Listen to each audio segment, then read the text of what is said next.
하나님의 말씀은 예레미야서 17장입니다. 하나님의 말씀은 예레미야서 17장입니다.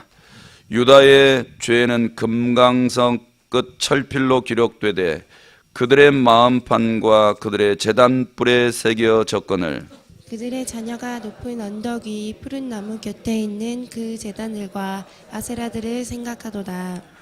들에 있는 나의 산아, 내 온 영토의 죄로 말미암아 내가 내 재산과 내 모든 보물과 산당들로 노략을 당하게 하리니 내가 내게 준 내 기업에서 내 손을 뗄 것이며 또 내가 너로 하여금 너의 알지 못하는 땅에서 내 원수를 섬기게 하리니 이는 너희가 내 노를 맹렬하게 하여 영원히 타는 불을 일으켰음이라. 여호와께서 이와 같이 말씀하시니라. 무릇 사람을 믿으며 육신으로 그의 힘을 삼고 마음이 여호와에게서 떠난 그 사람은 저주를 받을 것이라. 그는 사막의 떨기나무 같아서 좋은 일이 오는 것을 보지 못하고 광야 간조한 곳 건건한 땅 사람이 살지 않는 땅에 살리라. 그러나 무릇 여호와를 의지하며 여호와를 의뢰하는 그 사람은 복을 받을 것이라. 그는 물가에 심어진 나무가 그 뿌리를 강변에 뻗치고 더위가 올지라도 두려워하지 아니하며 그 잎이 청청하며 가무는 해에도 걱정이 없고 결실이 그치지 아니함 같으리라. 만물보다 거짓되고 심히 부패한 것은 마음이라. 누가 능히 이를 알리오마는. 나 여호와는 심장을 살피며 폐부를 시험하고 각각 그의 행위와 그의 행실대로 보응하나니 불의로 치부하는 자는 차고새가 낳지 아니한 알을 품음 같아서 그의 중년에 그것이 떠나겠고 마침내 어리석은 자가 되리라. 영화로우신 보좌하여 시작부터 높이 계시며 우리의 성소이시며 이스라엘의 소망이신 여호와여, 무릇 주를 버리는 자는 다 수치를 당할 것이라. 무릇 여호와를 떠나는 자는 흙의 기록이 되오리니 이는 생수의 근원이신 여호와를 버림이니이다.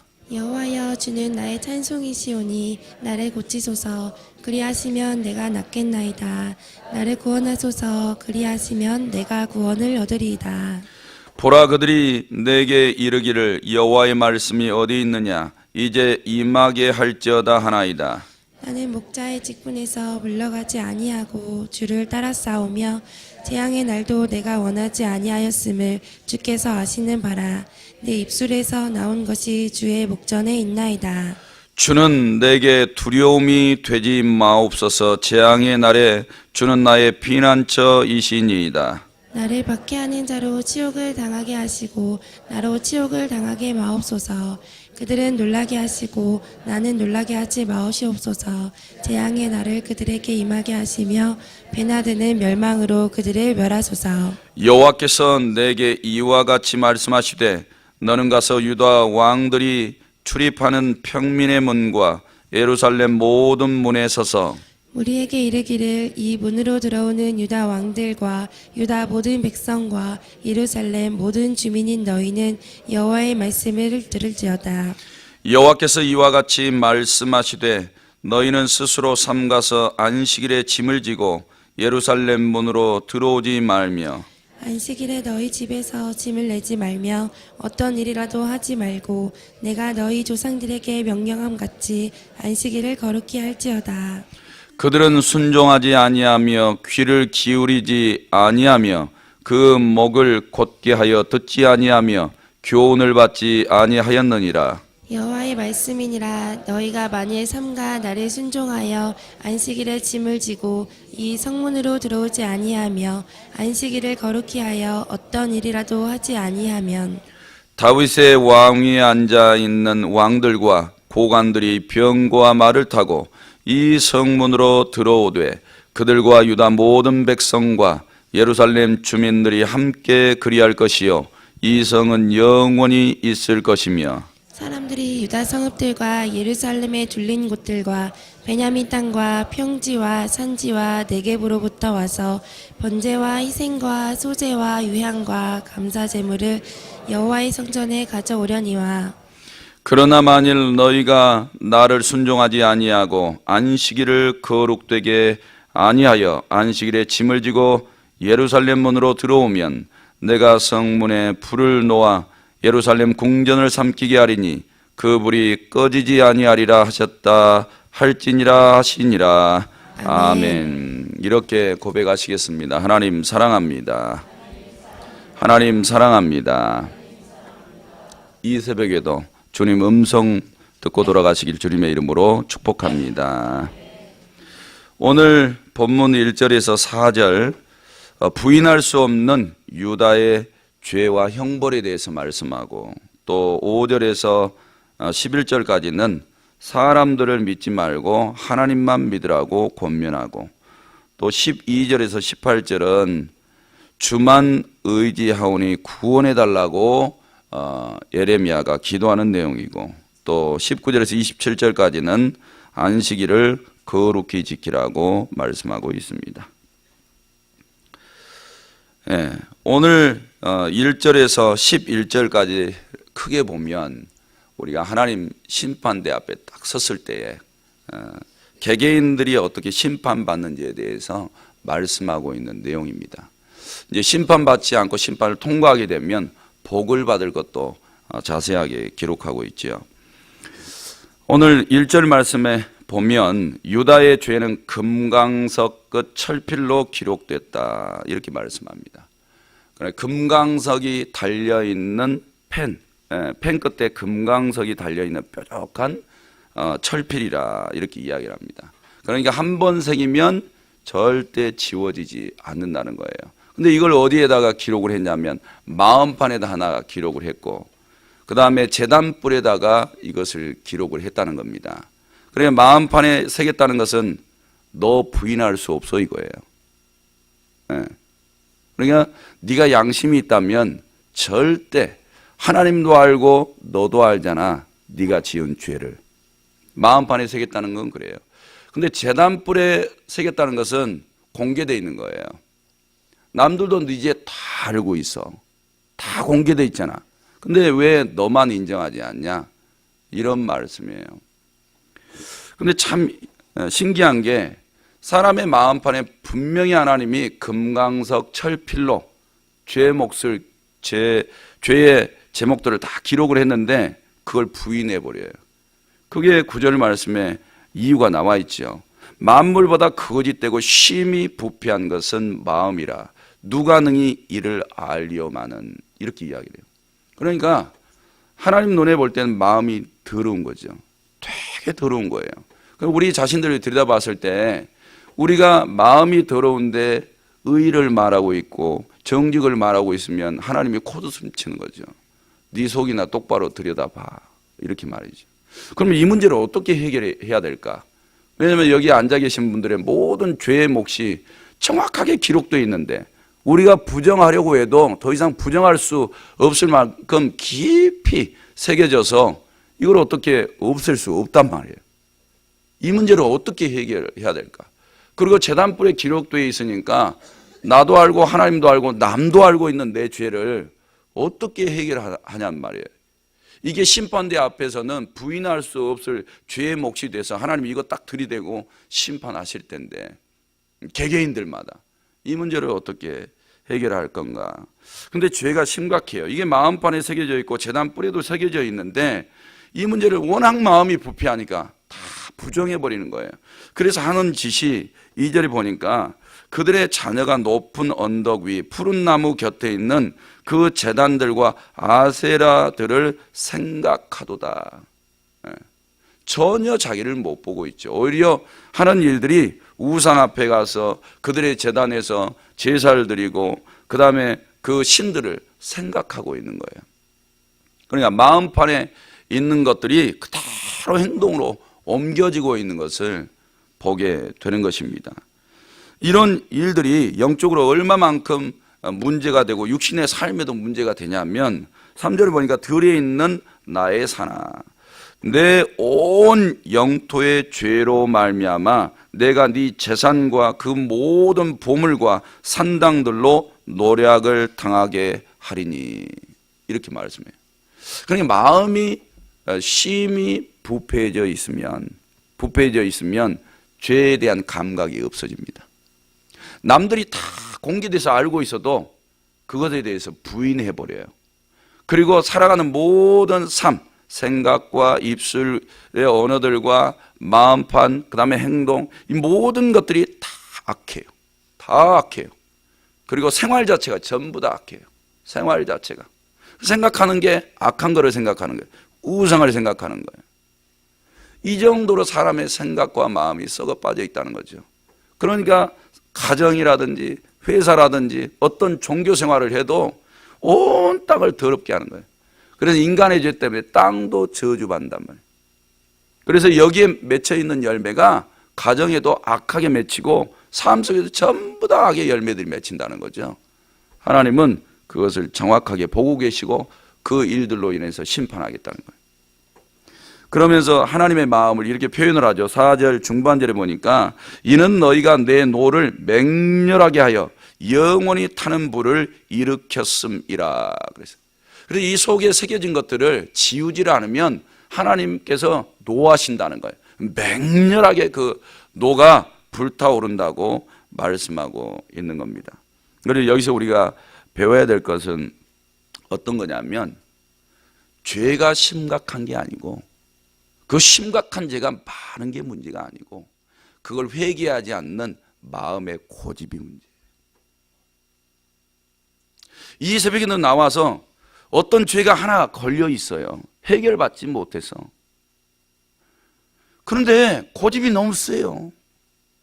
회개 안 해. 죄가 자기 속에 있는 게 뭔지 알아, 자기가. 자기 성품이 뭐가 안 좋고 마음 심보가 뭐가 안 좋고.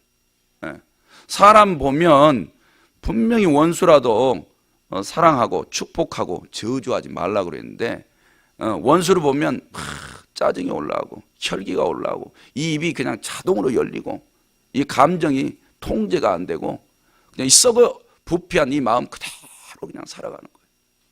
그리고 괜찮은 척 그리고 와서 또 회개해요. 근데 하나님이 염증 난다 그러잖아요. 그러기 싫다 그러잖아요. 이제 더 이상 너희 용서해 주기 싫고 받아주기 싫대요. 그러니까 이 말씀을 보면서 우리가 예수님께서 재림지로 딱 오시면 백보자 앞에서 책을 펴놓을 거예요. 그리고 그대로 심판할 겁니다. 그리고 행동의 죄, 생각의 죄, 마음의 죄, 우리 입술의 모든 말들의 죄, 금강석을 철필에다가 탁 달아가지고 깊이 깊이 새겨놓은 거 그대로 심판하실 거예요. 그럼 천국 갈 사람 누가 있을까요?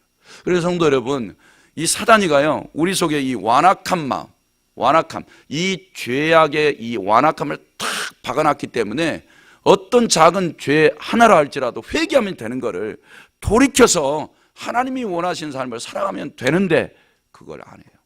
그래서 오늘도 무너지는 거예요. 사랑하는 성도 여러분, 그러니 우리는 죄가 들어오면 각성이 일어나요. 각성. 이러다 나 죽겠는데 이 죄의 문제 해결하지 않으면 절대 하나님이 복 안 주실 텐데 하나님이 인정하지 않는 신앙이 될 텐데 큰일 났네. 이러면서 결단하고 돌이키셔야 되겠죠. 작은 죄라 할지라도 하나님이 깨닫게 해주신 게 은혜예요. 할렐루야. 깨닫게 해주셨으면 나머지 내가 해야 되는 거죠. 성령 하나님 앞에 막 구해요. 성령 하나님, 내가 회개가 안 나오니까 도와달라고 내 스스로 이게 마음이 부패해서 이 기록되어 있는 죄의 문제 하나 해결할 수 없으니까 도와달라고. 그러면 성령님께서 오시면 쉽게 해결될 수도 있잖아요. 사랑하는 성도 여러분, 죄를 마음속에 묻어두지 마세요. 이 속에 있는 죄, 제단불에도 기록되어 있어서 다 알고 있어요. 그것 때문에 우리가 망하는 거예요. 부부 사이에 좋지 않을 수 있고 부모 자식 간에 좋지 않을 수 있고 삶의 불똥이 계속해서 갈 거예요. 그게 밑에 기록되어 있단 말이에요. 사랑하는 성도 여러분, 죄를 웰컴하지 마세요. 오히려 죄를 부정하시고 죄를 물리치는 십자가 군병이 되시기를 바랍니다. 5절에서 11절에 보니까 이제 복받는 자와 저주받는 자가 나와요. 5절과 6절에 읽어보면 저주받는 자가 먼저 나오는데 여호와께서 이와 같이 말씀하시니라 무릇 사람을 믿으며 육신으로 그의 힘을 삼고 마음이 여호와에게서 떠난 그 사람은 저주를 받을 것이라. 세 가지 이야기를 하죠. 사람 믿는 거, 그 다음에 육신으로 그 힘을 삼고, 그 다음에 마음이 여호와에게서 떠난 사람, 이런 사람은 저주예요. 사람 믿지 마세요. 사람. 가장 부패한 게 사람의 마음이래요. 그러니까 하나님 보실 때는 얼마나 미련해. 분명히 하나님이 선언했잖아요. 그러면 어떻게 하란 말이에요. 그래도 사람 살아가는데 사람 믿어야 되잖아요. 어느 정도 신뢰는 하되 100%는 안 돼요. 사람 100% 믿어가지고 어떻든가요? 성경 역사 봐보세요. 낭패 보잖아요. 배신 당하잖아요. 집안에서는요. 작은 말들부터 한번 생각해 봐요. 사람 믿었다. 남편 믿어봐요. 부인 믿어봐요. 자식들 믿어봐요. 부모 믿어봐요. 예? 약속 또 얼마나 지키셨어요? 하나하나 다 무너지는 거예요. 사람 100% 믿을 수가 없어요. 그런데도 집안에서부터 사람 믿고 있어. 얼마나 바보스러워요. 집 밖에 가서 사람 믿어봐요. 그거. 집안에서 못 믿는데 집 밖에서 사람 얼마나 믿어요. 차라리 돈 믿는 게 나아요. 돈 믿는 게. 돈보다 못하잖아요. 사람의 마음이. 얼마나 하루 그냥 많이 바뀌어요. 성도 여러분, 사람은 믿음의 대상이 결론적으로는 아니라는 거예요. 사람을 신앙 안에서 적절하게 신뢰하는 건 필요해요. 그러나 100% 믿음의 대상이 돼서는 안 된다는 거예요. 사람도 믿어서도 안 되고 사람이 가지고 있는 실력도 너무 신뢰하지 마세요. 실력이 사람 성공시켜주는 게 아니에요. 어느 정도 밥만 먹고 살게 해주는 거지. 그러니까 우리는 어떤 거라도 믿음의 대상이 될 수 없다는 겁니다. 그걸 가르쳐주고 있는 거예요. 그런데 하나님이 없는 사람 한번 생각해 보세요. 얼마나 사람 붙잡고 있는지. 그것처럼 고단한 일이 없어요. 그 시간에 차라리 하나님 믿어요. 하나님 내 길을 인도하여 주옵소서. 문제를 해결하여 주옵소서. 그게 훨씬 나은 거예요. 그렇지 않으면 저주가 떨어지겠다는 거죠. 그런데 반대로 이런 사람, 이렇게 사람을 믿는 사람들은 6절에 보니까 그는 사막의 떨기나무 같아서 좋은 일이 오는 것을 보지 못한대요. 절대 좋은 일이 오지 못하고 그렇게 죽고 없어지겠다는 거예요.